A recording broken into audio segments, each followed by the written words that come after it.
him to now. Give him to Bloodstone. Yeah. Give him to Bloodstone. I'm recording right now, guys. Okay. I'm gonna play that cute little video that I made. Bloodstone would pop his head off accidentally. Cute little intro video.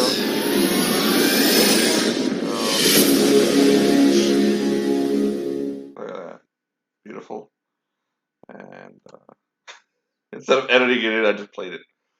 So, because it takes way too long to edit shit. So it's just so stupid. It needs to be fast.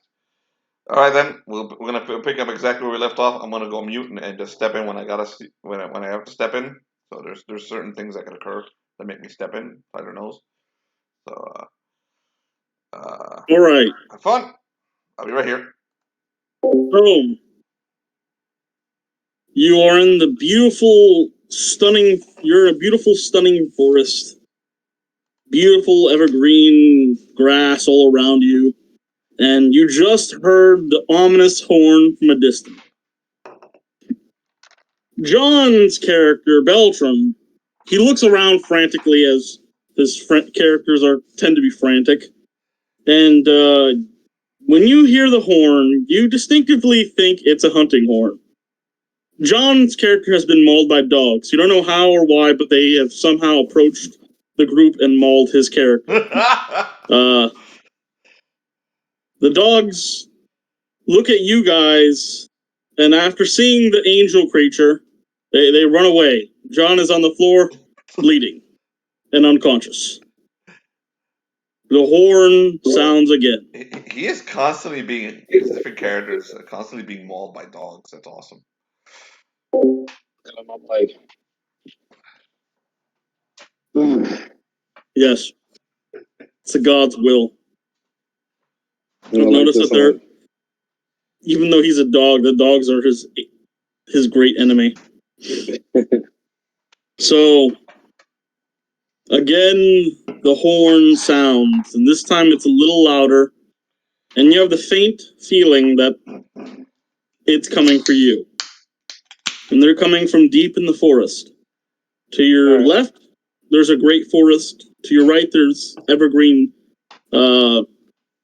pastures, but further down, there's a dark black road that doesn't feel good. It feels evil. Okay. I pull I go like this and I pull a beard hair and I lay it on top of on John's character. He's here! What are you doing with the beard hair? It heals him. My beard is magical. Oh, that's why pretty princesses try to fucking rob your beard. Yeah. She loves trying to steal the beard hairs. That's fucking amazing. John, you missed it. Within the first few minutes, dogs mauled your character again. Don't know how. That's fine.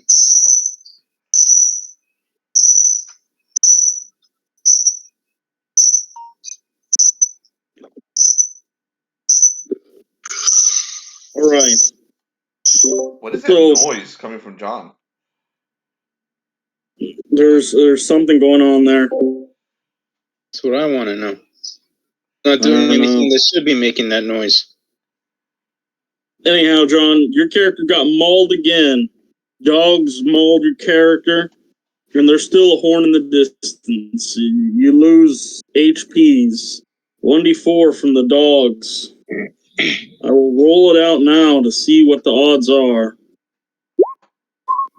But Felix did just heal you, I think. Yeah, hold on.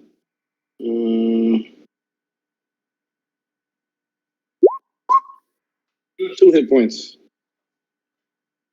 There you go. So you only lose 2 hit points total. Are you still standing? Beltram of the dog mauling.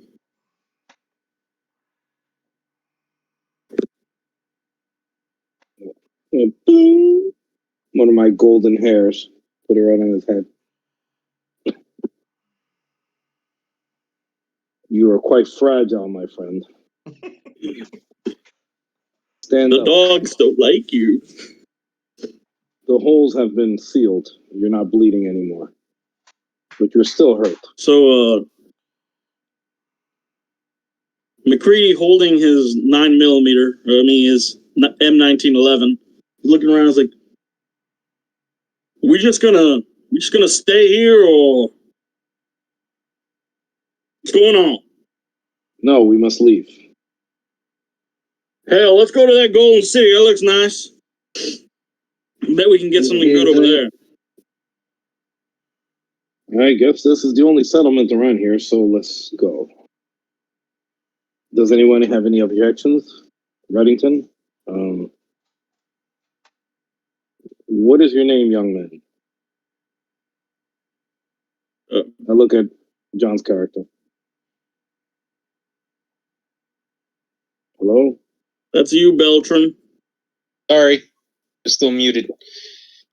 My name's Beltram. What kind of name is Beltram? Why is it that everything seems to go after you? What the hell kind of name is Macready? The God-given one, that's what. I don't know about your name, though. Hell, Mama should have named you Marvin. That would have fit you a little better. Come, young man, let's go. You hear the horn sound again, and it is significantly closer. You faintly hear hoofbeats, and it sounds like a massive army. You hear the yelping of dogs and the cracking of whips. It's coming from the forest, and you can't quite see through the forest yet them coming, but you hear them.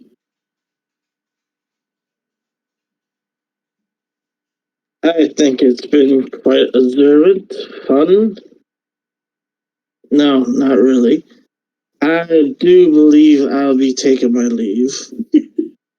I think we should stay together, Reddington. I don't think so. Because apparently the only exits are if that one person there were to find a phantom. If I could tell from this, we are being hunted as sport. Well, what is that from any other day, Reddington? No, you're getting me wrong. We could just retreat, then regroup until he finds the phantom. The horn We sounds retreat in again. multiple directions. The horn deafens your ears, for it is extremely close now. Okay. You can see it is through the forest. But I grab Beltram and I go like this. Like, do you think this guy will last by himself? Probably not. But then again, that is a concern to whoever wants him alive.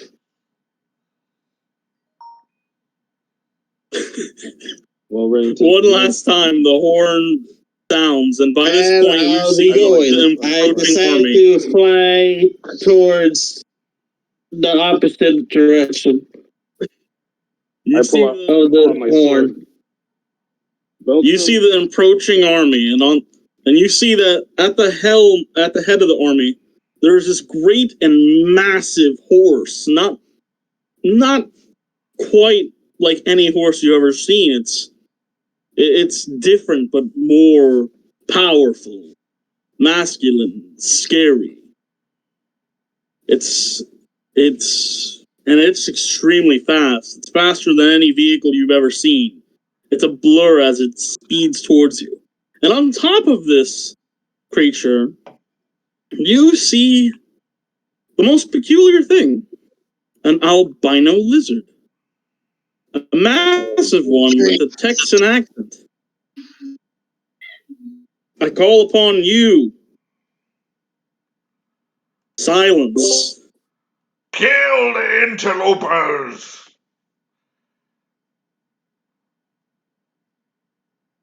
Now. And you see him riding straight towards you. Well, straight towards Beltram.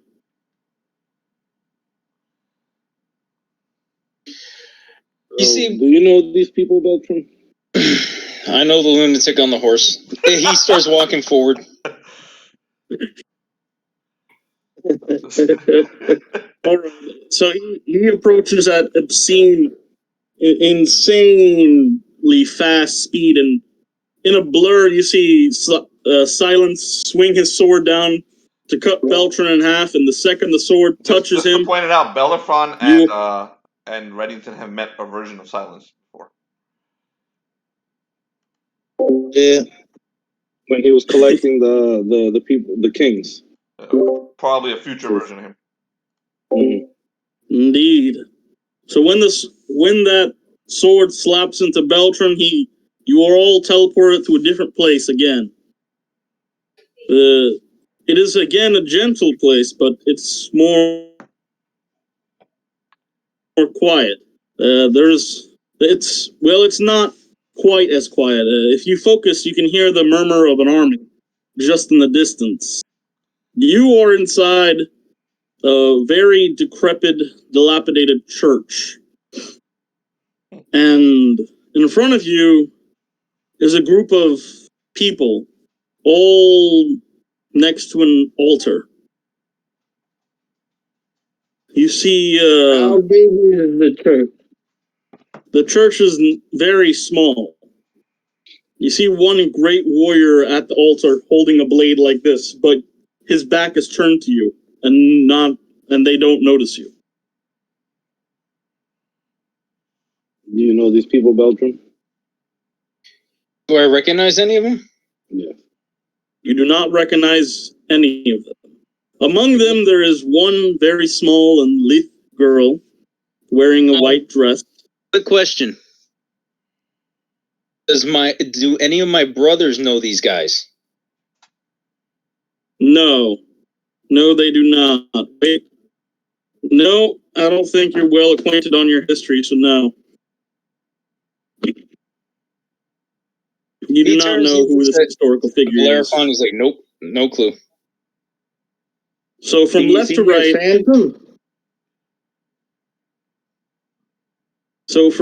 right, you see there's the thin, very petite girl with the white dress.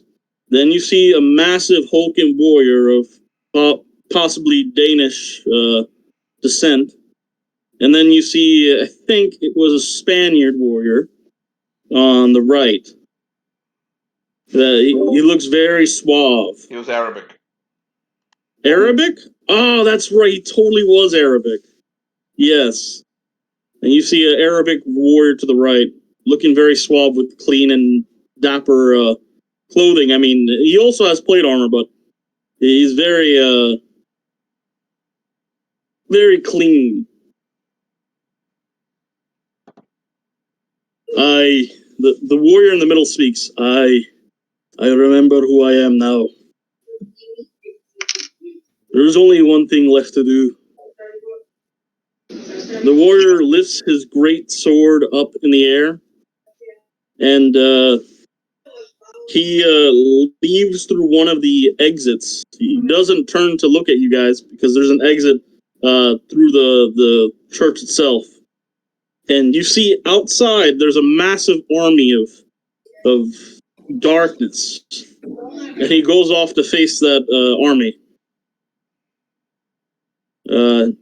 His friend then joins him. They look like good guys, and they're going to go fight a big, massive army by themselves. Yep, but like a massive army of darkness. Yes, like if you're trying to sense for chaos, you sense chaos all around. They're pretty much Bellerophon. And overwhelming. Yeah. So I was like, "Excuse me." You call them back to you? Yeah.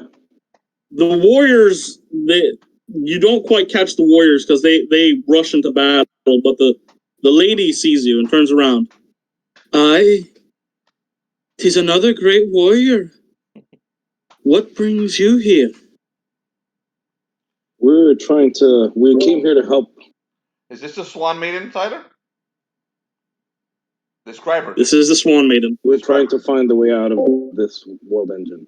I mean, I did the best. I think she was in the white dress. Okay. Yeah. And mousy hair. I can't quite remember. We're trying to find a way through the world dungeon. This construct we're in. Though I know not what you speak of, there is an army of chaos all around. You may not find your path through them, I don't think, lest you want to join my friends in their great battle. By any chance, did you happen to see a giant white lizard running around? No, I've seen no lizard, but perhaps a somber spirit wayland in the basement will help you. What basement? The basement of this building. Unfortunately, The third basement, Beltram.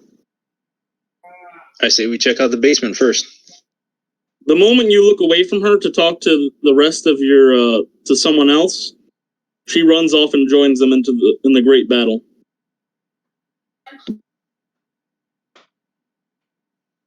right, let's go to the basement and do it quick. I think they're gonna need help.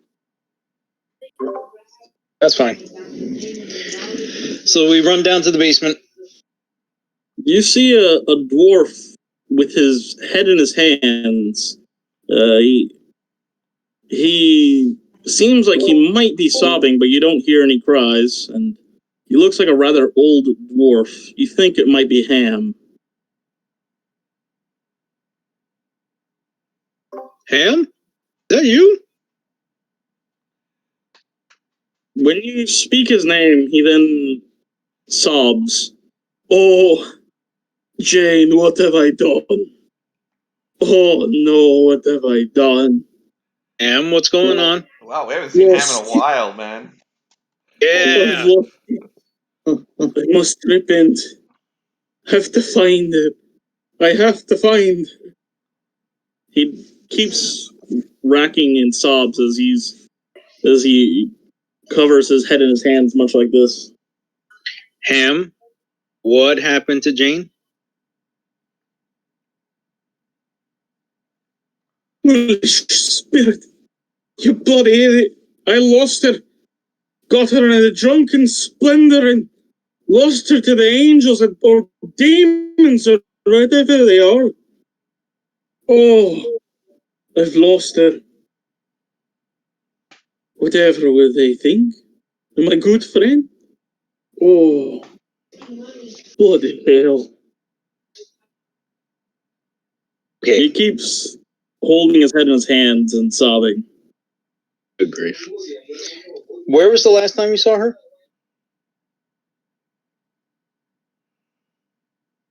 So you'll suffer me nothing, will you, spirit? Spirit of your wizard, you remember where we saw her last? Taken away by the damnable angel. A demon it was. No way it could be Angel, an and this is Ham. Who's Ham? He's a bartender for Drozelax's bar. He's a really great guy. Drozelax owns a bar. He does. The Mind Flayer. I know The Mind Flayer is the main mediator for the Mind Flayer's main brain. I was there when we almost killed him. He owned the bar. I did not know. Right, it's not that big of a deal. He ate the bartender's brain. He owns the bar now. It's not that big of a deal. Seriously. Oh, so he took over the bar. So he murdered. The guy was dead. Let's just move on. That kind of makes a lot more sense, but also brings so many more questions. Why would a Mind Flayer take over a bar? It just happened. Hey, what kind of bar is this? It's a regular bar. Let's move on. I walk over and I touch Ham on the shoulder. You feel Your vision, you see shimmering lights. For all of you, you see this. And then the rush of cold smacks you in the face as you are in a snowy tundra again. And this time, you are some distance behind a small person. You see Ham again, except he's in winter clothing, and he's far ahead of you. But the thing is, he doesn't look like he has much strength left in him. Ham is in this snowy tundra, and then he keeps going until he eventually falls on the ground. I rush over. Next, before you rush over, you see something, a hole cut through reality.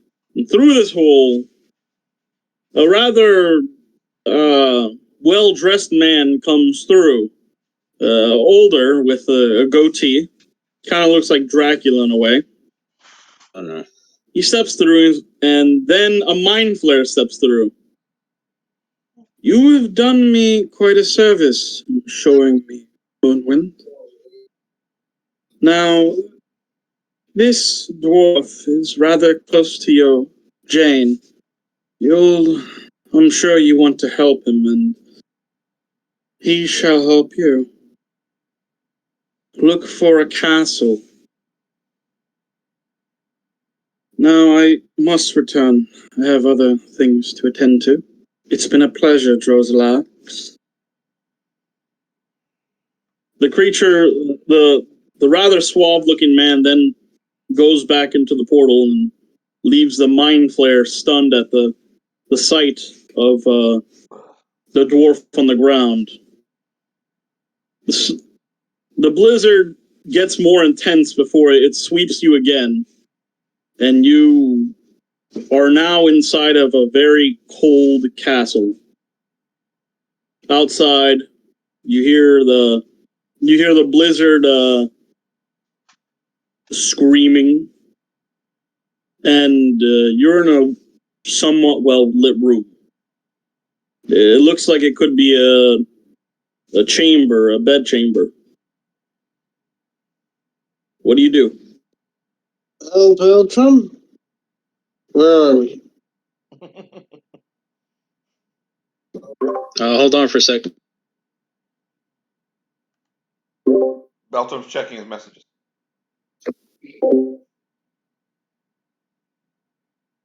I'm gonna make you have the snake. Checking if the princess is sending him text messages. No, it's a lot of noise in the background. I don't want to. Anyway, so you said we're in the. We're in a castle and a bedroom. All right, so I started looking around for anything that can identify who this bedroom belongs to.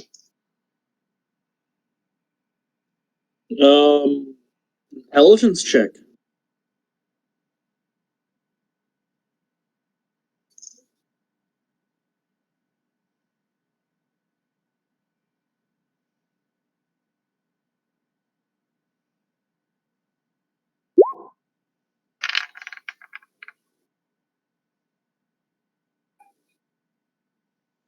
You're in a woman's room. That's the best you can make out. It's a woman's room. Could you guys look around, see if there's anything that might identify who this room belongs to? As he continues to look around. Identify that we are in a place that we could be considered robbers. A girl. Oh. And Bellerophon, there is a peculiar scent in the air that's very confusing. Because for you only, because you're very acute. You have an acute sense for chaos and law. You smell the pinnacle, primal form of chaos, very, very close. Like a very primal chaos, like something very bad. You also smell a very pinnacle, primal form of law very close by. He spelled Felnox. No, you sure as shit that you already know his scent. He smells like shit and dogs. I smell evil nearby. Chaos and law. close? Well, considering that we've been going through places where chaos and law seem to be at each other's throats many times, that's not surprising. No, but it's a lot stronger. Like there's something here with us. What direction?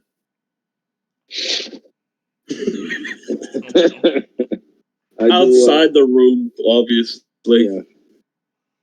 I open the door. Okay, hold on, let me see.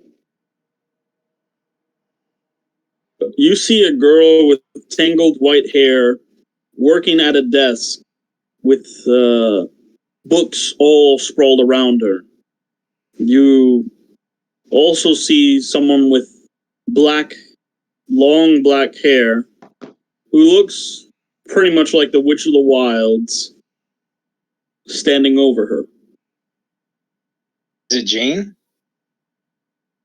Yes, you see Jane working at these books. You hear whispering, and then when you open the door, the woman with the black hair looks over to you. Bellerophon, when you look at her, you can clearly tell that this is an angel. The person with the long black hair is an angel hiding as a human.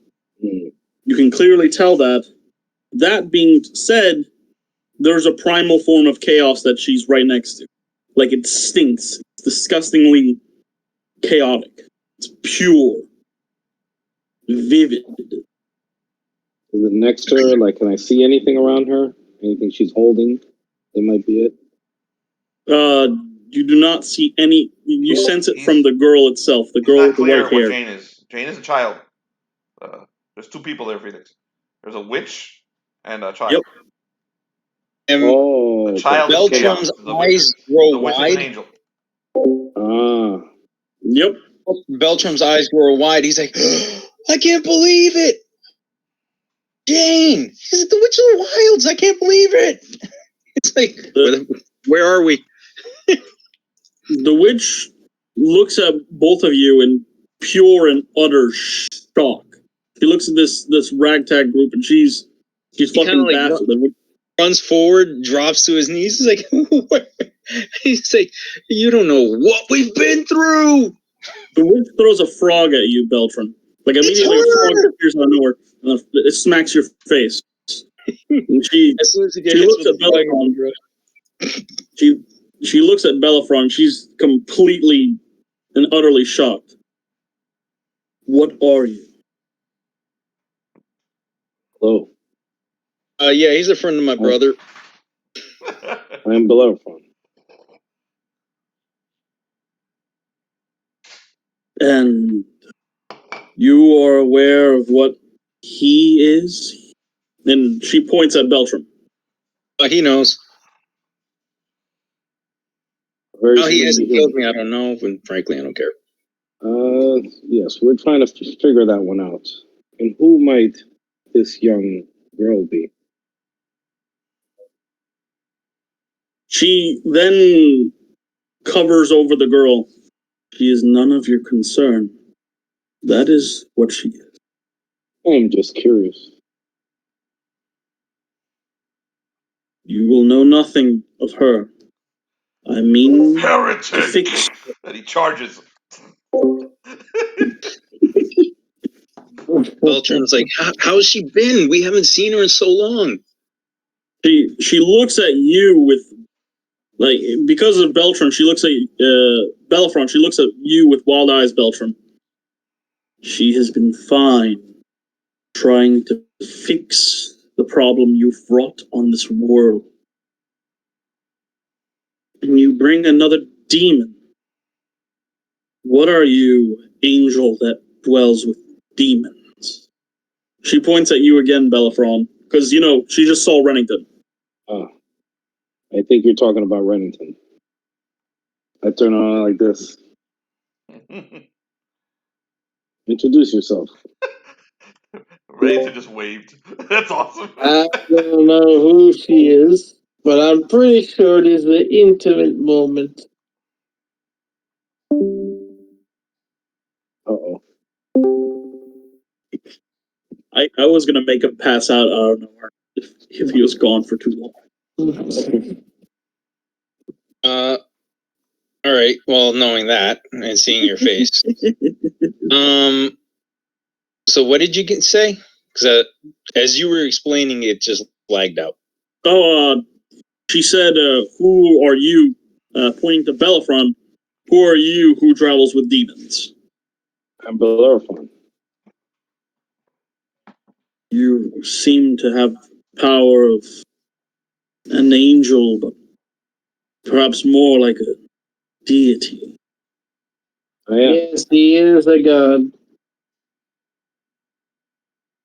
An angel that ascended to godhood. That's an interesting thought. No, we don't have many angels here. This is a world wrought with demons. Oh, that's why I'm here. No. And since you're here for something else, there's no way you would have broken my barriers otherwise. Something you're here for. Why are you here, Beltram? She looks at you with cold eyes.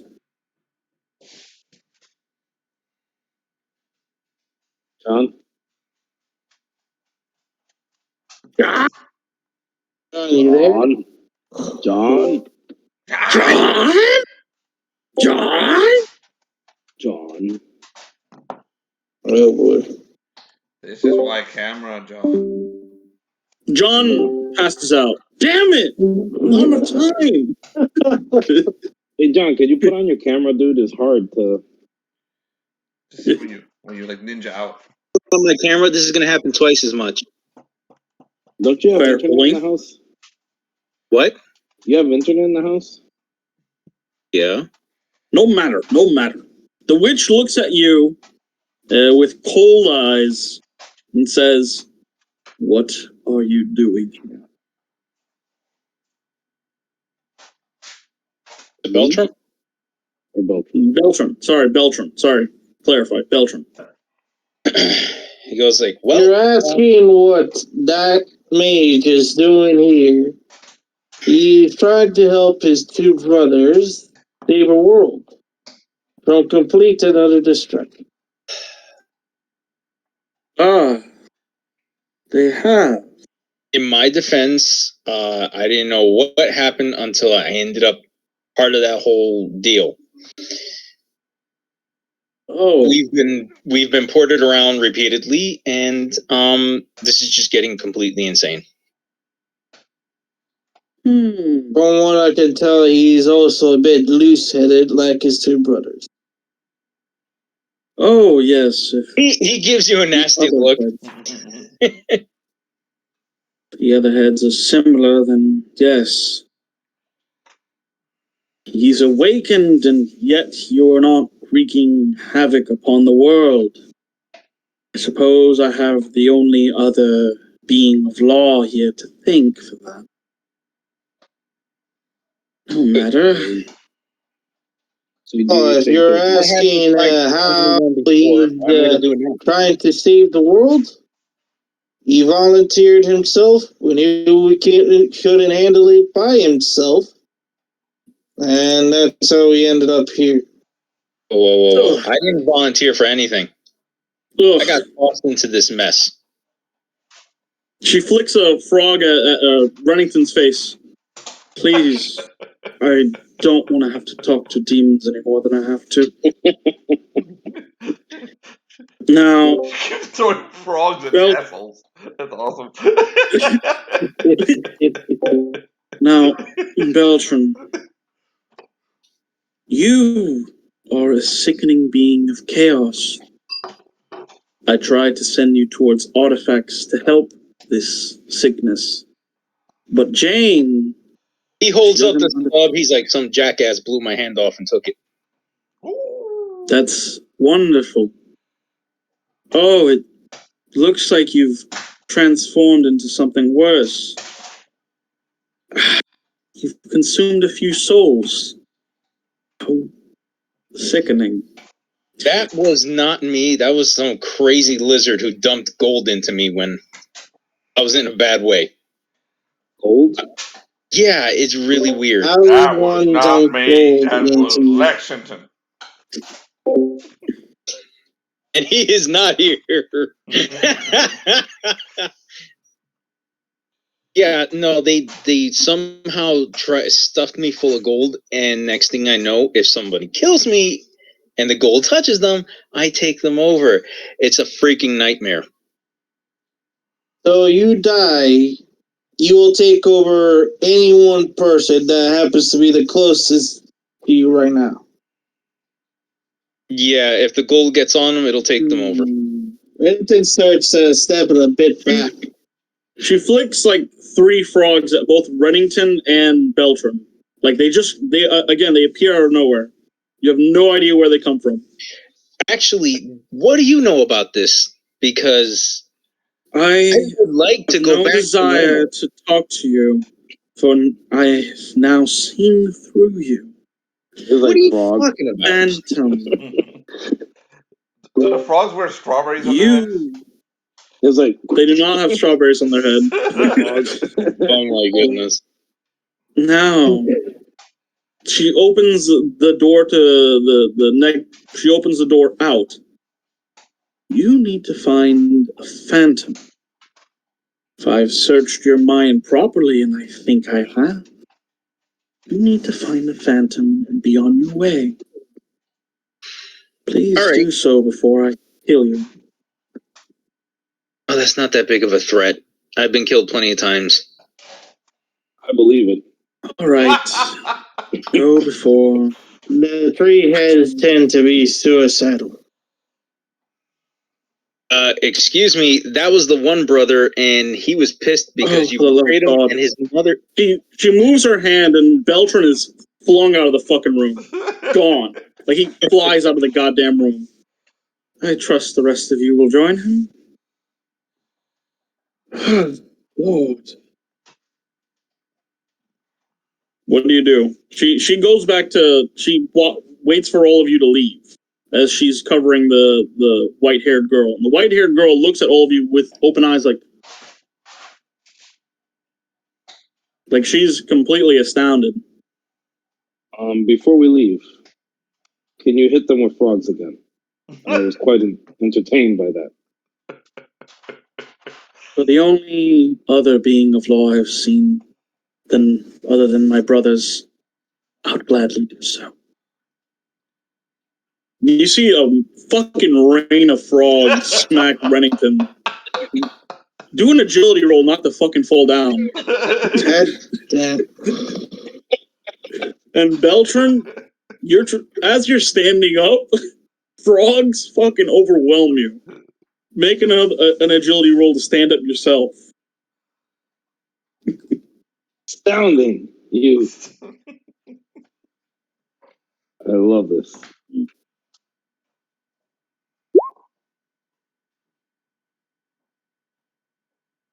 I got a 20.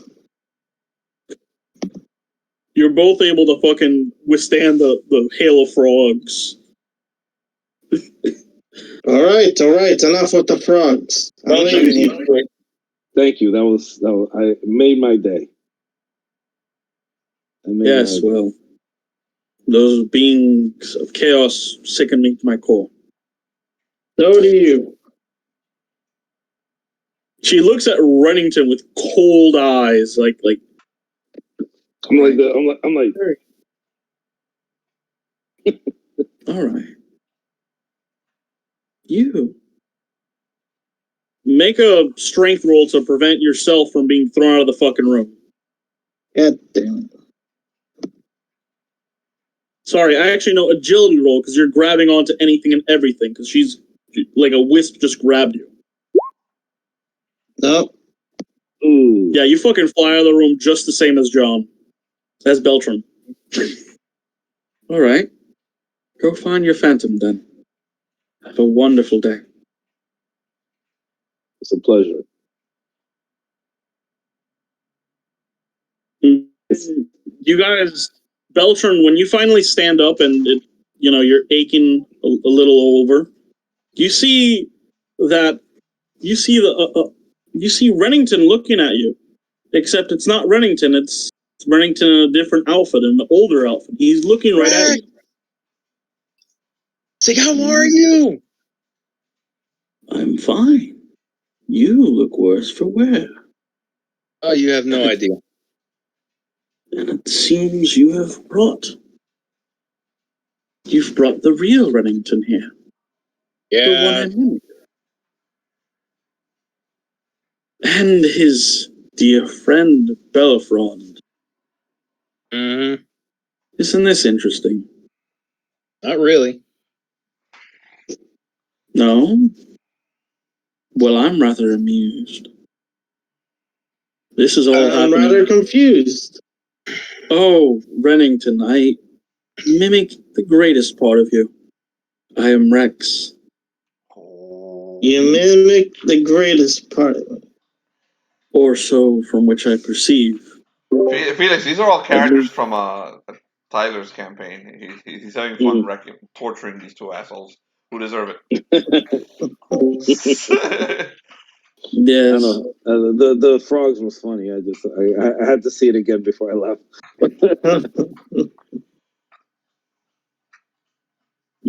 Reddington, you look worse for wear. Oh my I goodness. feel a whole lot better than for wear. Rex is smiling, and he looks at Bellerophon, and then his face warps and takes Bellerophon's face. Ah. And then it goes back to Reddington's face. Interesting.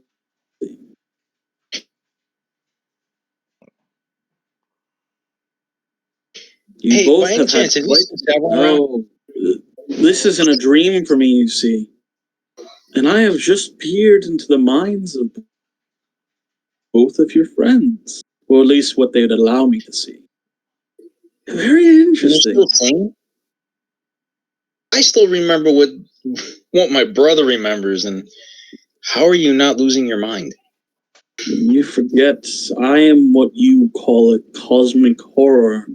I used to take beings' minds and make them face their worst nightmares before eating them. But I'm reformed. Mm. If you'll believe that. I think I have a vague feeling, but I think the next part of this dream should be very amusing. A shame I can't see it. You see his hands reach over to you, and then for a faint moment, you start to glimpse what he actually is, and you see this, aside from the original form, you see his hands turn into disgusting tentacles and tendrils, his bones turning long and twisted as he touches you. And so he's a mind flayer? No, he's a cosmic fucking horror. You have no idea what he is. He's never shown his actual face. Spares other people's faces. Beltram's like, all right, yeah, it's not surprising. Once. He looked like a mind flayer. Yeah. He's actually never shown his original appearance. But the Drozdal actually took the form He's of a mind not flayer for a little while. I remember that. Yeah, he's taken many forms, but his actual appearance no one's seen. So, you all get whisked away, and now you feel the weight of stone upon your body. Most of you are covered in rubble. Roll for luck, everybody.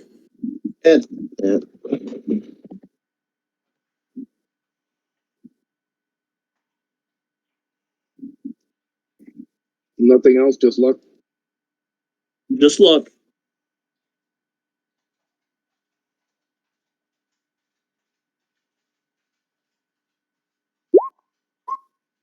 Ooh, low.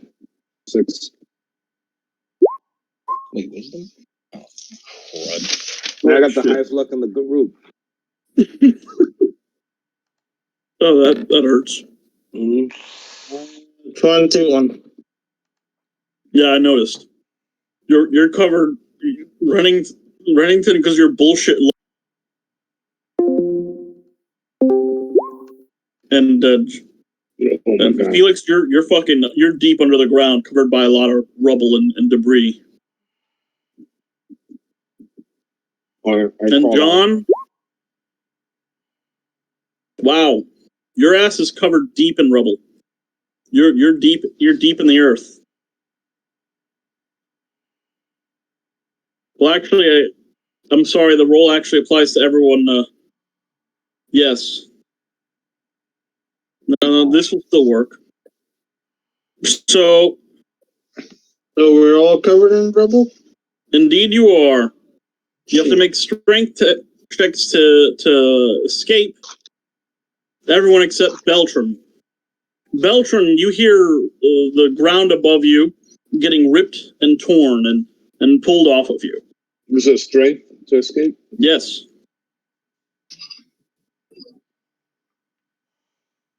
You feel the ground getting ripped and torn off of you. Actually, wait, John, you rolled a fucking 2. Yeah, you gotta make a strength check too, man. That's fucking... You're deeper in than Bellerophon, dude. 21. You come out like a goddamn phoenix. Jesus Christ. 30. You pull off the one piece of fucking iron that was stuck on your chest. That big ass piece of iron that was on you. And John, you barely make your way out, and you would start suffocating if something wasn't already digging down to get you. You feel a hand, not warm and not cold, not very cold, grab you. It starts to pull you out, and the rest of you see this thing pull out Beltram. And it looks like someone in a perhaps a space suit. But you can't quite tell its fine features because there's currently a bit of a dust storm happening. You are in a desert, like a very Mad Max fucked up destroyed area. And when the thing pulls you out of the rubble, it looks at you. Hello. You are the last living human. Isn't that a wondrous thing? And you are? Ah. I am Oberon. It is a pleasure I didn't to see that coming. Perhaps we wow. are Oberon would more suffice. You notice that he has glowing red eyes and he is not human. He's not alive. Humanity was destroyed. For some reason, Testing. you You guys hear are me? living. Yeah. Okay, let's test. Yeah. Yes, we certainly do. And it seems you have friends. He looks up in the rubble, and you can see his glowing red eyes too. You see it's a robot. It looks like it could be a human because it's inside of a suit, but it is entirely a robot. Once you see the red eyes, you can tell. And you see there are more than one, and they're very much all around you. Were you a golem? What did you call me? Are you a golem? You see that another one of the robots walks right next to you, so you don't have to look down at this one. No, I am not a golem. I am Oberon. I was human. I am perhaps the memory of I hold the memories of a dead man. But in my heart, love for all humanity.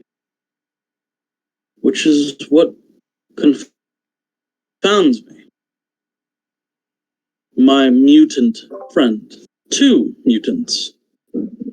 Or should I regard you as alien? More of an angel and a demon. Aliens, you prefer them? I don't know what you mean by alien. You are not natural to this world. We have no angels or demons. You see another robot walks over to talk to Reddington when he speaks. There are no demons here. None. We lived in a very normal and civilized world before we destroyed it. Or perhaps they destroyed it. No one is really all too sure who fired the first one, or where the first blast came from. But we do know the panic that happened afterward.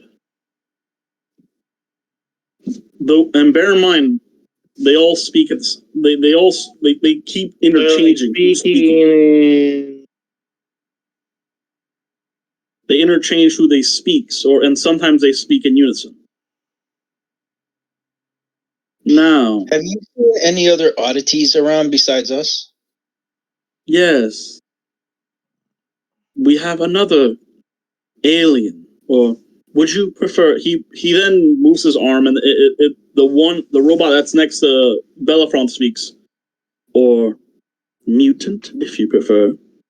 The one with next to Beltram speaks again.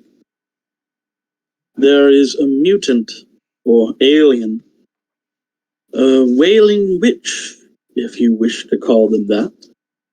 One that can wield magic in this twisted world. Oh, something wrong. If magic were real, we do not understand it as it stands. She claims that there is an awakened beast and that she must stop it. She wails around and flings her magic here and there. We cannot quite decipher if she has technology causing these phenomena. But seeing as you are alien, or at least your friends are, perhaps they understand this magic. Bellerophon, can you do your sense thing and see if there's something evil around? Of course.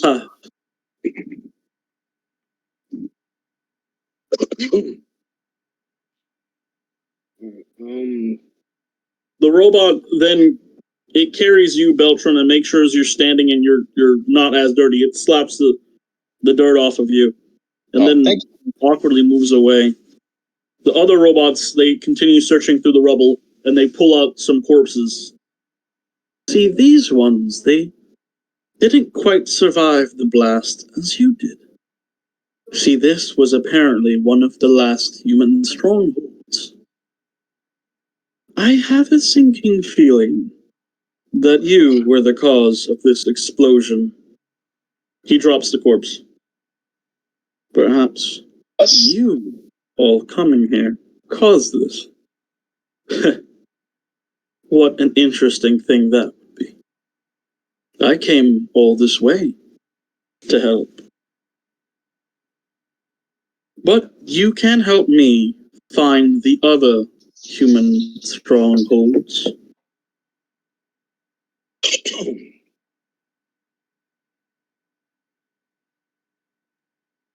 I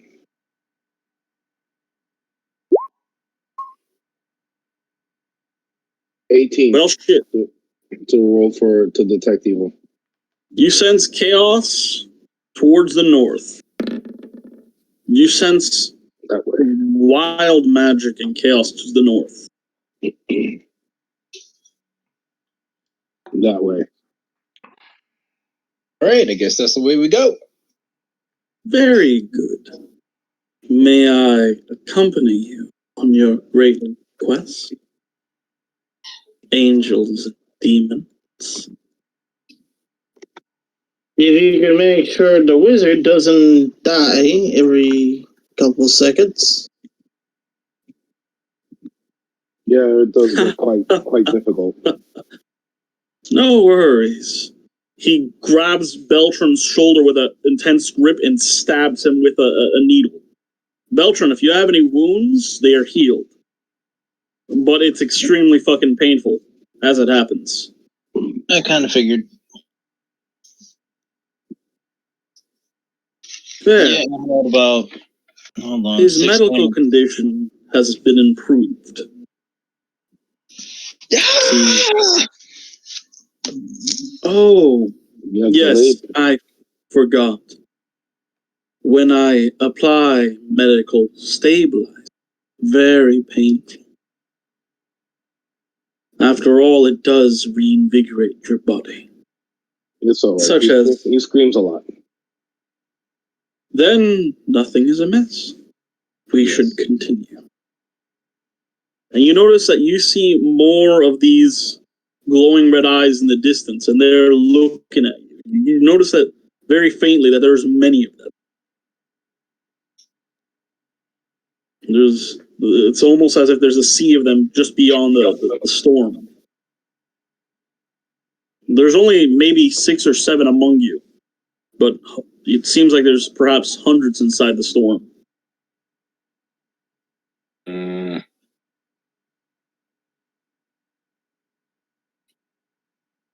Now, let us proceed. The robot leads the way north. Do you follow? Go. I'm good. All right.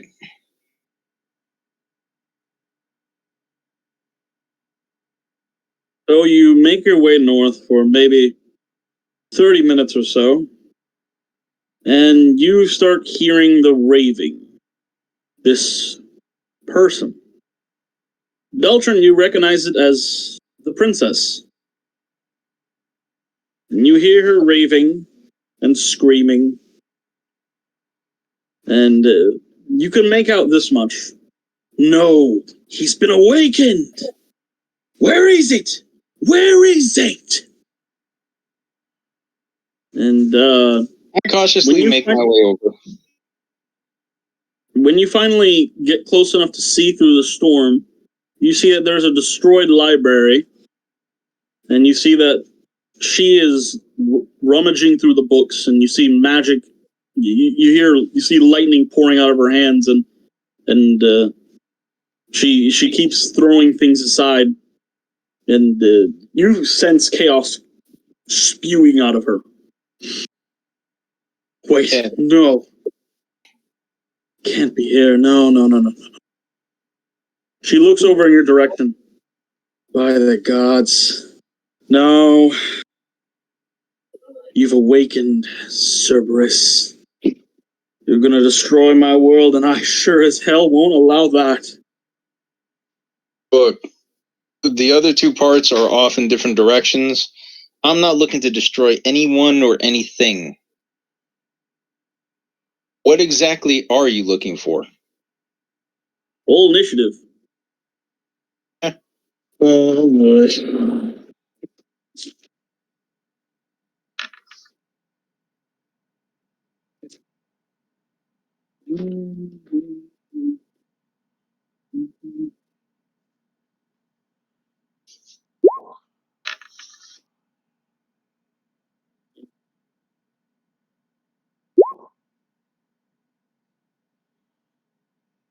I got an 8.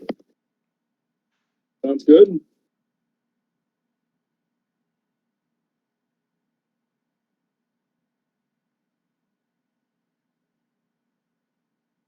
Yeah, we'll do it.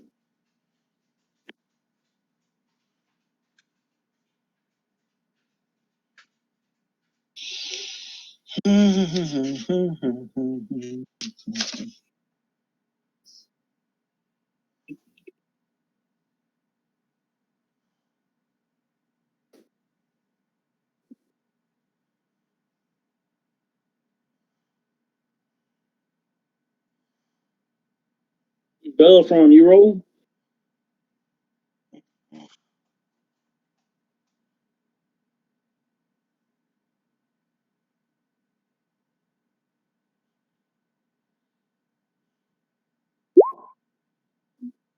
Uh, 14. Wow. That's horrible. I know. I've been rolling very low lately.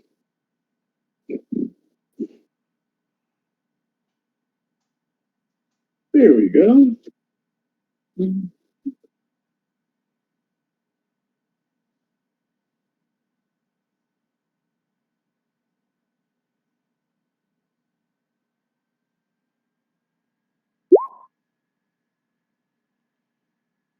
Oh, I think everyone's rolled.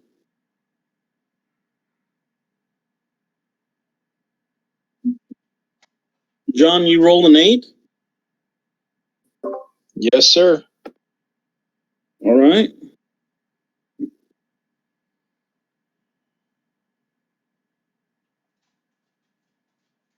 Can write this down real quick.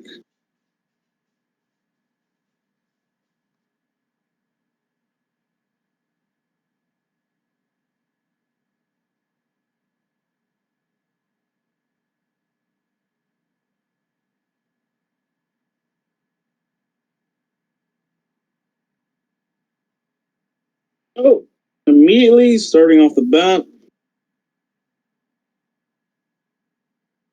she creates two. She raises her hands up and she creates two elementals out of the four elementals out of the desert. They're made out of rock and stone. They come out of the ground, two to your left, two to your right.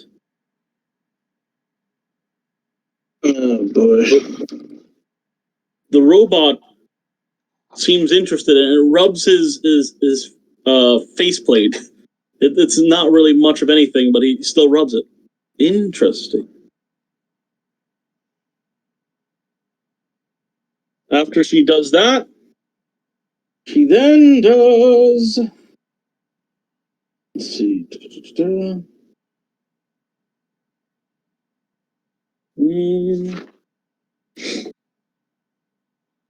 She then starts casting a spell, and she does. It seems like it's going to take more than one turn. She starts chanting a spell. It is now your turn, Bellerophon. All right. I'm going to, let me see. So I'm going to hold my attack because I know somebody's going to. All right. I pull All out right. my sword. I get ready. I hold my attack. The robot, one of the many robots looks at you. It's like, you won't do anything. Leave it for the small ones. That makes sense.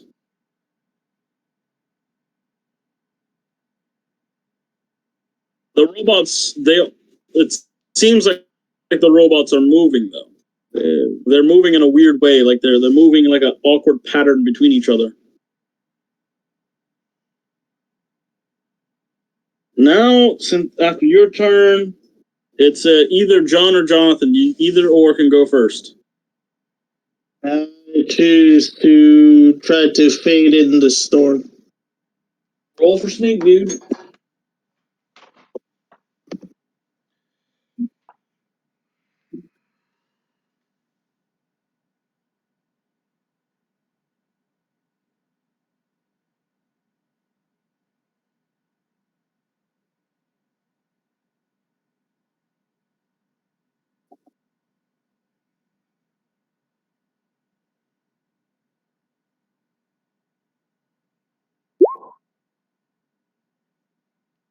Tyler.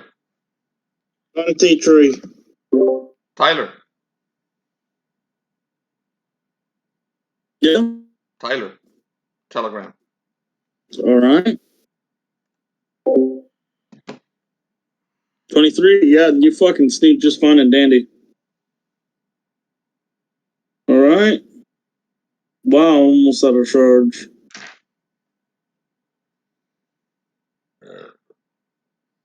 All right. So, let's see, before John, when you fade into the storm, you feel as if something starts to grip you, and you see the red eyes. You see that the inside the storm, the red eyes, and you see that they're stepping away from you, and they seem to be avoiding you. It seems something else is grabbing you. I try to look at what's grabbing me. It seems. Right. Mist forms around you, Reddington. And basically everything in this world backs away from the mist, almost like it's afraid of it. And then the mist grabs you and takes you with it. You then arrive on a place that you sense in your instincts is not the world engine. You're somewhere else, and you look around yourself as the mist starts to part from you, and you're somewhere very high, and the your breathing here is very shallow. It's very difficult to breathe here. You sense you're maybe on top of a mountain somewhere, and inside of a temple, and the ground below you looks like it could be made out of ivory. It's some kind of very smooth surface, and you see 12 peaks around you, 12 mountain peaks around you, and that you're actually inside of a temple as the mist starts to part from you. What do you do, Reddington Blood Dagger? You feel the bite of cold from being so high up in the mountains. Well, in what strange place have I gone to? You're in some kind of temple. As the mist parts, you see 12 thrones. Each throne matches the 12 peaks around you. And as you look around you, you don't recognize this mountain range at all. On the 12 thrones are 12 individuals, all dressed in brilliant colors. One of them, for some reason, the one all the way on the third male on the left, you seem to recognize him, but he looks different. And you're trying to rack your brain as to who that is, but you know you've seen that face before. Do you approach the 12? Yep. Okay. The one in the Are middle. they able to see me? Oh yeah, they're looking right at you. All of them, and they're looking very unapprovingly, except for that one dude. He's got a little smirk on his face. Okay, the one in the middle, sitting on a throne, on the most marvelous of all the thrones, has a huge falcon, basically behind him, like a big eagle, and of a white head. Yeah, you've never seen that kind of eagle before. It's a bald eagle. He's huge. He's a very large individual, maybe 12 to 15 feet tall, with long white hair and a long white beard. His skin crackles with lightning. He turns to you, Reddington Blood Dagger. Do you know where you are? I believe this is Olympus. This is Olympus. You have come here for a reason. Little demigod, come close.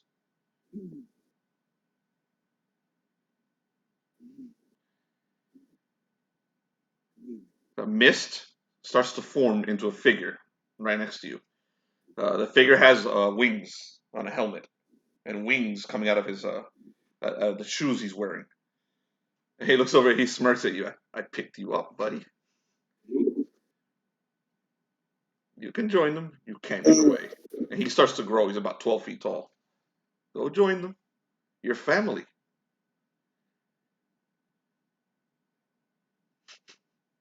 I start to head towards like Hades direction. Zeus turns to you and says, no, he's not the one who summoned you here. I did. All right. You come and stand before me. And remove those hideous things you wear on your back. As you come close to them, your wings start to basically evaporate. So does your demon tail. Any portions of the demon vanish as you get close to Zeus. On your knees. I get on my knees. You like doing that, don't you? You come here to answer for bringing primordial chaos back into this world. You do know what you did, right? Quite aware, yes. Good. You are now to answer for bringing Tiamat into our world. You can defend yourself, but I don't think you'd be very good at doing it. So I'm going to send you back to your world to find one person. One, and not your wife. One person who will come here and defend you. This person must be someone you've wronged. You understand me?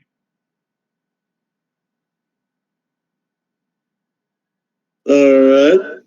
If you do not, I will pull those wings off of you. The ones that have been tattooed to your back. With your skin. And I will stick you there. He points at like a very high peak. And you see somebody hanging from that peak. A body hanging from that peak.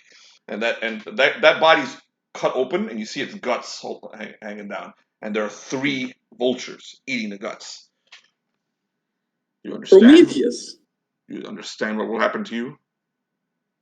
If you do not find one person to defend you for what you've done.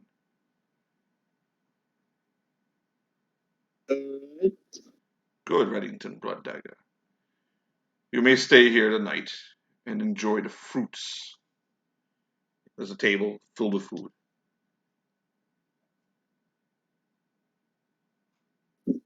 Relax. Join the gods. They all stand up and they shrink to normal human size and go find food to eat. And a party commences, and you're there. You're part of the party for now. And we're going to leave you there. That's the end of your season. You don't have to play Reddington anymore until next season. So, rate this out. You can mute Jonathan and just watch the rest. Right.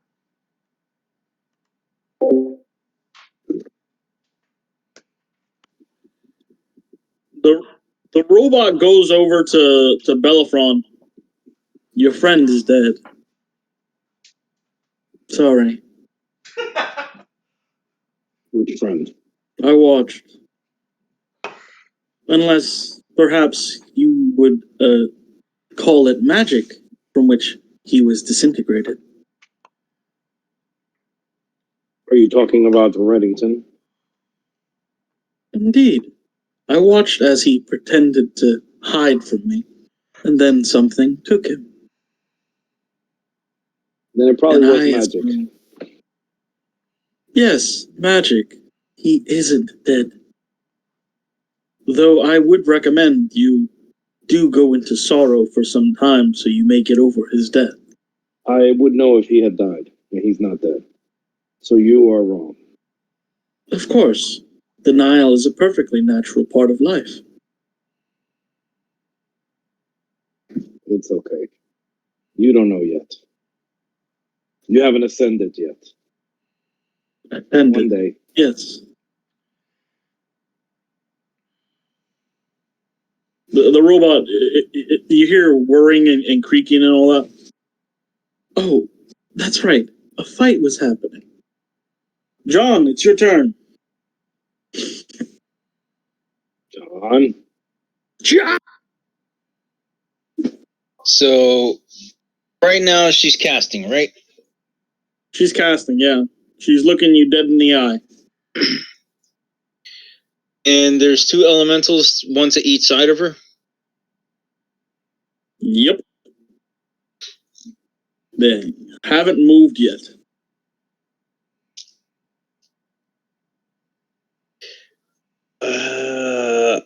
How can I try to... Damn. He says again, he's like, I am not going to destroy anyone here. Especially not your kingdom. She's in the middle of a chant. She, just so you know, she's in the middle of a chant at that. She's not stopping her chant. Oh, he's like, look, I went through way too much to try to kill you now. He goes, please stop and let's find a way to fix this. You see a momentary flutter of perhaps pain in her eyes, and then it returns to focus and rage. Her turn. She casts Fireball. 221. 216, I believe.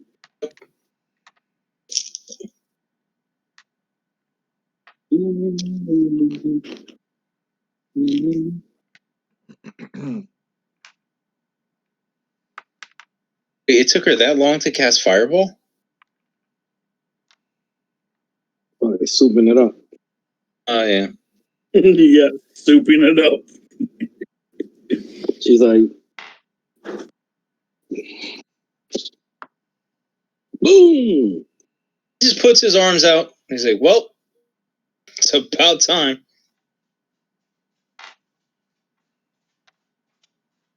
What the heck is this? Okay, man. I'm not gonna say nothing about that. Nope. I'm not saying nothing about that. There's her roll for Oh, corruption, shit, baby. son. He just smiles as he gets engulfed in the fireball. No, bro, you rolled a 1. She rolled a fucking 1. You freaking kidding? So she's Good look, John. yep. So She so as she attempts to cast a fireball, boom! oh my god! Nothing but sneakers left behind.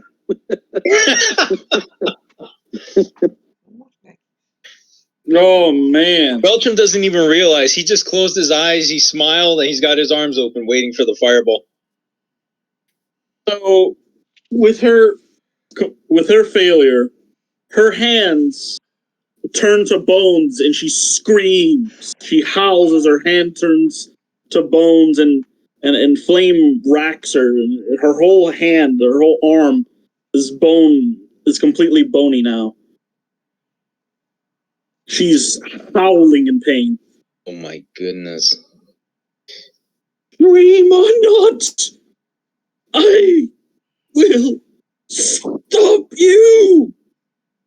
He rushes over to help because, I mean, why not? Since that was her first action, her second is to cast levitation on you. Send your ass to space.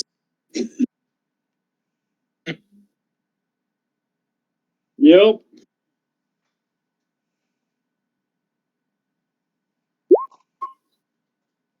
Two corruptions.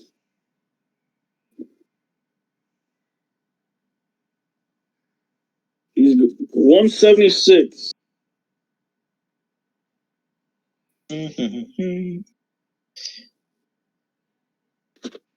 Let's see. She rolled a 16, so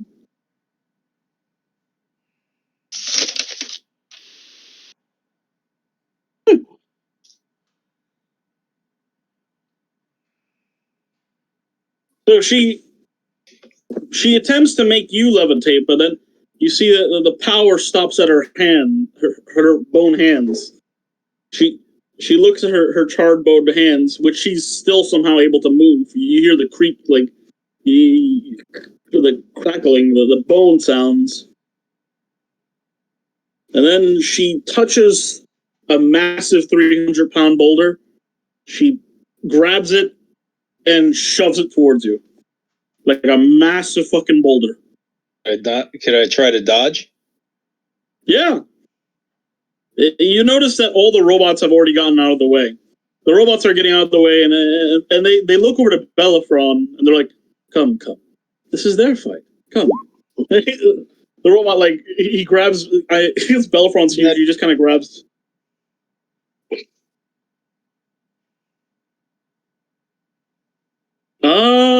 You're gonna get hit by that 300-pound boulder, dude. I kind of figured. Oh my god. Well, it's currently levitating, so it shouldn't actually hurt that much. Fucking planet hits you. It don't hurt that much. No, it's just a boulder. There you go. You're okay. Just 5 damage. You should be fine.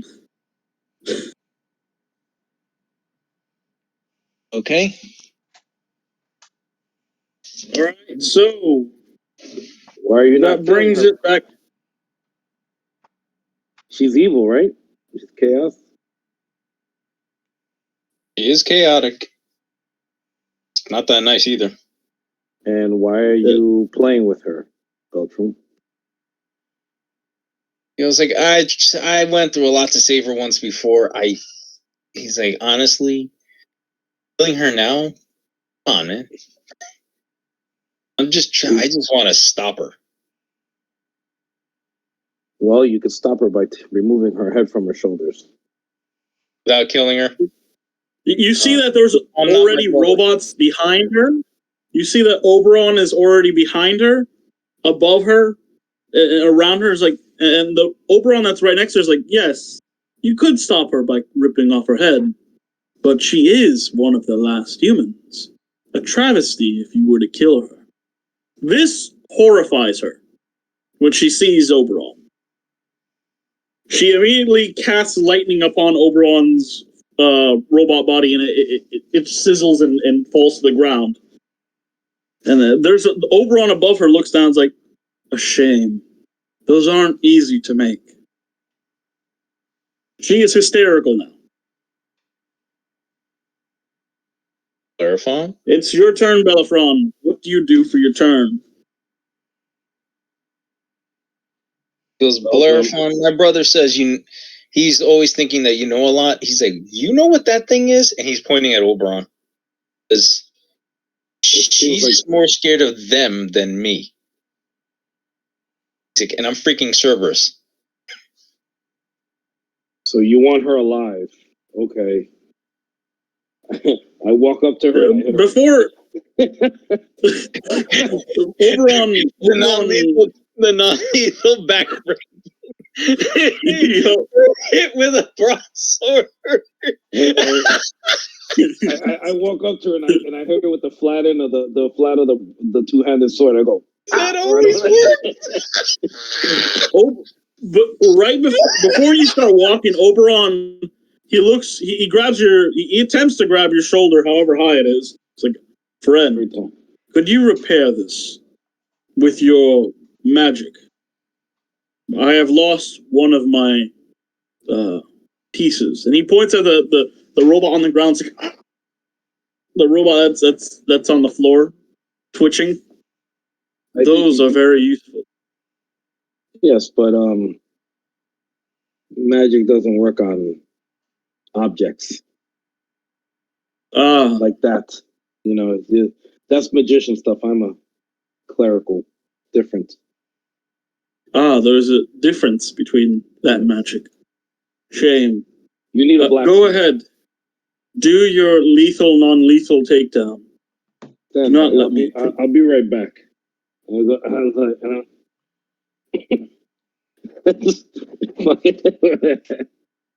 do a mighty deed to try and knock her unconscious by fucking smacking her over the dome. Do it. All right. So.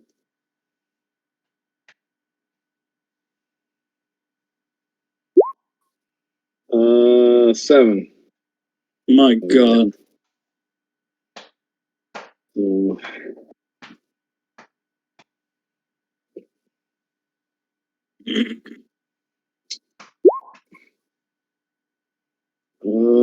36. Right.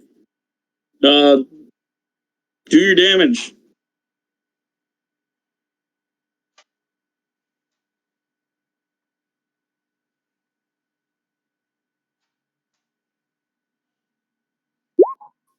Uh, 28.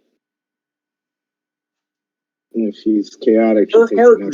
You can see that the pure horror in her eyes as she sees you. She's like, and then when you bring the blade down, it goes right through her because she's one of the phantoms.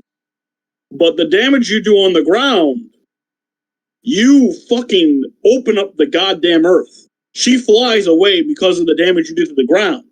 You can't hurt her, but you hurt the ground. So the ground hurt her. She fucking flies off and a goddamn little sandstorm happens from the damn hit that you did on the ground. Some of Oberon's robots topple over. And Oberon's like holding on to you. He's holding on to you. I apparently missed. No, so you did not. I watched. You went right through her. Yes, that's called magic. in my tongue, we would call that bullshit. Yes, but you don't have a tongue. So. No, Beltram. There goes your phantom. Do your thing. She has been flown. She flies. She's taken some fucking serious damage by this point. She is pretty damn wounded. Beltram, it's your turn. At this point, you can run to her. He runs to her. You run over to her, and with her bony hand, like her bony hands, you see that there's tears in her eyes because how much pain she's fucking taken. She tries to utter a spell, but she doesn't have enough time. You fucking bitch slap her, and then the trial is finished. Bitch slap a princess. Oh my goodness, that's funny. I tried to bitch slap her. You did in a way, I guess. Jesus.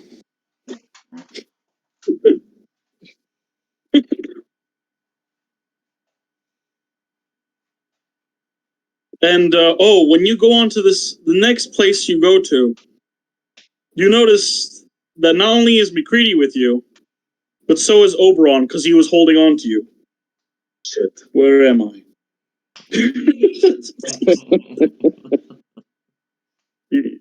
This isn't Earth. You can take it from there, Uncle. All right. They have finished the trial. You're done? All right. So Oberon and Macready weren't supposed to make it here. So they both start to flicker and vanish and appear as funnel characters for Tyler back in Calandra. So if you'd like to make roll a 1d4 for both characters, Tyler, and that's the level they have. Okay, 1d4, and then tell me what level they have. So if it's too low, I'm gonna raise them higher. All right. Okay, and make them characters. All right. I didn't expect you to get here yet, so I'm just gonna do the setup, and then we'll stop, and let Felix get back to his kids. So here, all of a sudden, you're in another. You realize Reddington's not with you anymore. He's completely gone. He did not step into the last room of the world engine. Okay, you see a massive. Oh wait. First of all, Beltram's gone. He evaporates as well. Beltram returns to his world, and Felnox is now standing in his place. So Felnox, you see Bellerophon basically come out of reality in front of you, and then both of you see a huge spider web, massive. I mean, you've never seen anything this huge. Okay, it's just this unimaginable thing because there's nowhere on Moonwind that this could possibly be, and the thing just stretches out for miles and miles in all directions. The spider web. Beyond the spider web is nothing but primordial chaos. You see chaos, Bellerophon. So this repels you. You don't want to open your wings. You don't want to fly. You want to get the fuck out of here. Yeah, and you're wondering why the hell you entered this thing. Okay, the spider webs, all the strands of the web go towards one spot, right in the middle, and there's something caught in the middle, and it's maybe 7 or 8 miles along the web away from you guys, and it's the husk of the body of Arcanon Rex. It's a desiccated husk. It's dead, and it's basically just there, wrapped up in itself, caught in the web as if it was eaten by some kind of massive spider. Okay, and it's the very center of the web, the desiccated husk. As you look at the web and you look closer at the web, you realize that the web is actually made up of chain links of metal. So this web used to be the chains that held Rex down. Okay, and wherever you look on the chains, you see spiders, little tiny white spiders. Okay, and as you see them, they notice that you see you, and they'll run around the chain, and they'll be out of your vision. So as you'll turn your vision, you look at a chain link, and you see those spiders, and they disappear behind the chains. So everywhere you look, you see these little spiders, and no matter what you look, as long as it's in the web, and they turn, and the moment you see them, they disappear. They go and they hide behind the chain link. Okay. Bellerophon, that might be the tide.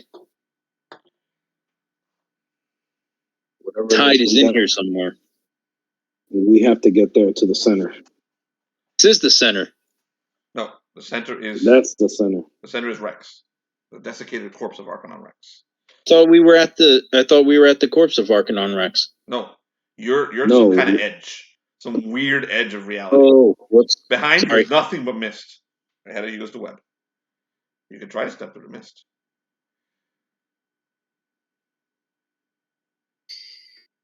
All right, let's get moving then. He starts making his way. He's got his sword out, by the way. Before you do that, both of you roll intelligence checks. Crud.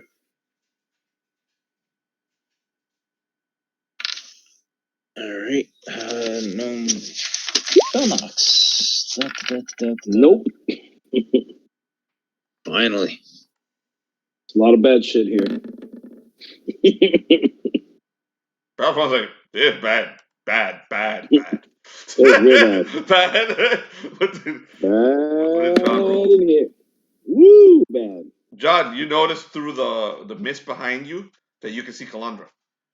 You can see the actual city. You can see some of the events that have occurred in Calandra. Every now and then you see the body of Naga flying over really fast above you, basically above the world engine. She's carrying Urcanus, and she's trying to get inside, but there's some kind of shield blocking her. To give her Urcanus. I just tried this to Bellerophon. Yes, it's bad. Bellerophon is like, what? I turn him around. I point his head. That's over there. Bad too. That's bad too. A good grief. Okay, I mean, this is really bad. We're in a bad place. So we're gonna. Well, actually, now you notice it also 2 hourglasses. One to your left, one to your right. One is black. Oh, no. One is black. The other one is white. And we'll leave you guys there to try and figure out what the fuck those are. That's it for tonight. Tyler, give him their XP. Let's see. You guys may play Thursday. Silence encounter. You guys may play Thursday. We're going to do this at the same time as we do the Battle of War Rocket Ajax on the other side. Indeed. So there's also only one combat encounter, which Bellerophon pretty much did all the work. Because Ray did this what he does. Yeah. I'm going to stop recording right now.